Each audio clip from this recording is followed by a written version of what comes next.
Hello. Today I wanted to talk about The Wandering Village. The Wandering Village is a city building simulation game on the back of a giant wandering creature. Many people have asked me for advice on how to tackle different scenarios one might encounter during their playthrough. This video will be tailored to help shed light on problems a player might face and how to deal with those issues. I will not be getting into the Hostility Modifier playthroughs since that is more advanced.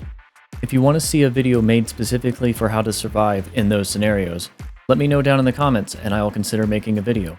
The topics I will be covering today are the fundamentals of getting started. These are topics that will be coming from my perspective and what has worked for me. To start, we will talk about luck. While the advice I'll be giving should help in their respective situations, there is still a degree of luck involved. Sometimes things just don't go our way. At the end of the day, it's best to accept your losses and try again. The term losing is fun comes in mind from another game. If you are a new player starting for the first time, the game will just plop you down on Onbu's back and everything can suddenly feel overwhelming. Remember, at any time, you can pause to breathe and assess the situation. First, check the biome you start in. This is important as it tells you what route you need to take for getting food established and not die quickly. If possible, check the biome that comes after the one you start in. You will need this information to know what to grow or not. For example, you could start in a desert biome where beets won't grow, but the next biome is a biome that beets can grow. Check points of interest around you. It may be lucrative to build a scavenger hut ASAP to grab more settlers. Now it's time to assess the layout of resources on Onbu's back. Depending on your luck, you might get a really nice layout that makes planning easy. Other times, not so much. Locate and note the location of the giant tree stumps and rock clusters on Onbu's back. These will be needed later for sustained resourcing. Most of the time, you will find that you never have enough villagers to cover all the jobs. Remember, you are always able to relocate villagers to new jobs. Don't be afraid to abandon a job site for a bit. Next, we will cover what to research.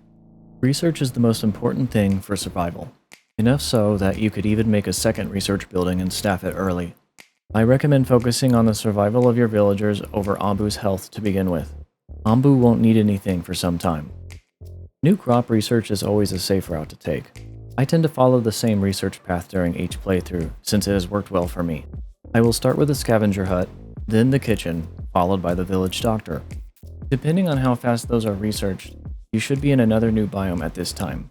In some cases, I will make a judgment call to deviate and immediately research cactus if I know I am facing a desert soon. It's hard to tell until the last minute, and it's recommended not to abandon a research midway through, since you will lose all the progress on it. Again, this is where luck plays into things. It's food time. Acquiring food is not as hard as you think. Based on your observations on which biome you are in, or coming up, start with gathering berries. It is probably the safest way to get started on food. They are not the best source of food in the long run, but can save you in a pinch. Look for a cluster of them and try to get the most efficiency you can out of the placement of the building. In the beginning, if you are up against a desert biome, or the very next biome is a desert, put all your focus into collecting those berries. You won't have the tech yet to deal with growing food in a desert biome. If you are up against any other biome, then starting with creating a farm and growing beets is just fine. I usually aim for 2 farms early on.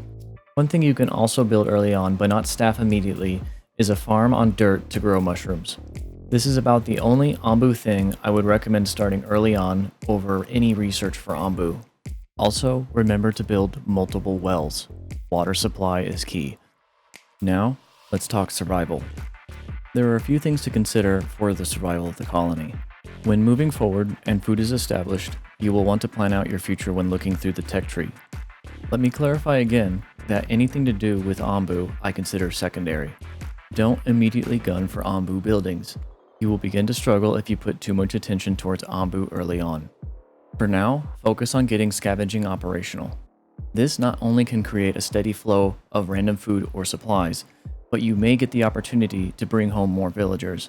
As a side note, scavenging has some degree of reliability as in what to expect from each site you send your expeditions to. Efficiency is paramount when it comes to food production.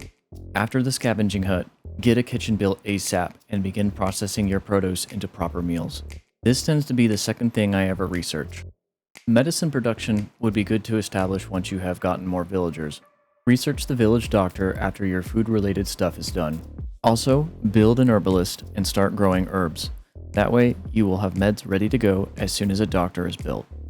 When emergencies hit, like villagers getting sick because Onbu is sleeping in a toxic area, or even a food crisis, I will always pull villagers off of resourcing jobs or other general labor to fill in medical jobs and also fill farming jobs that provide medical facilities the supplies they need.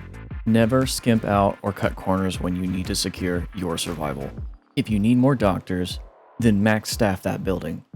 Always try to look ahead at what might be a problem or what is becoming an issue. Now let's talk about Onbu. Onbu is going to be finicky with you at the start. He don't trust you yet. Think about it from Onbu's perspective. Ew, what are these things doing on my back? I would probably think the same thing if a bunch of little beings started to build tiny huts on my back that could fall over if I sneezed. So what I like to do is get food prep researched for him when I get to that point, and get a food trebuchet built to start feeding him. This will build his trust in you. If you build a horn and start blowing it constantly, Onbu will refuse to listen to you. Don't do things to make him lose trust in you. Mining the little spines on Onbu's back will do this. Don't do it. Do it. Once you have a food trebuchet built and fed Onbu, I want to say between 3 to 5 times, he begins to trust you and will start to take orders from the horn blower. As I said before, this is my second priority after basic villager survival, since Onbu does play a role in their survival as well. And by this point, it does begin to matter. Being able to see the upcoming biomes and make a judgment call on what would help you survive longer, and then relay this to Onbu to lock in on that decision really helps you in the long game. Let's talk about biomes and tactics to survive the long game. Biomes can make or break your game. Early on, a desert can be the death of you if you are not prepared. Later on, in the mid-game, jungle biomes can kill you or Onbu if you linger too long in them. You have to decide what biomes will be a problem early on for yourself. One bit of advice I can give that can save your long game is to live in the desert biomes when you can survive in them no problem. Reason being is there is 0 toxic spores in the desert, and if Onbu listens to you, you can tell him to stop and rest several times in a row to stall for time before the next biome. I tend to bounce between ocean and desert biomes where possible. Ocean biomes do have a chance of having toxic islands, and half the time, it's an island that Onbu has to sleep on because he's exhausted. Usually, they do not spawn spores, and you just have to deal with handling sick villagers. Dealing with toxic spores.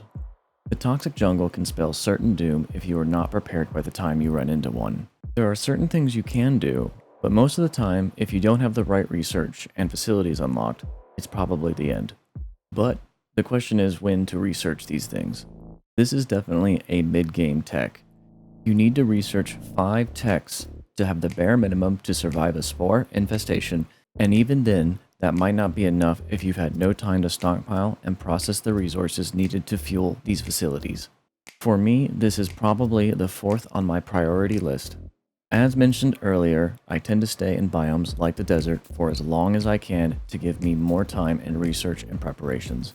Once you do have a decontaminator and a compost heap to fuel it, consider researching light gear for it.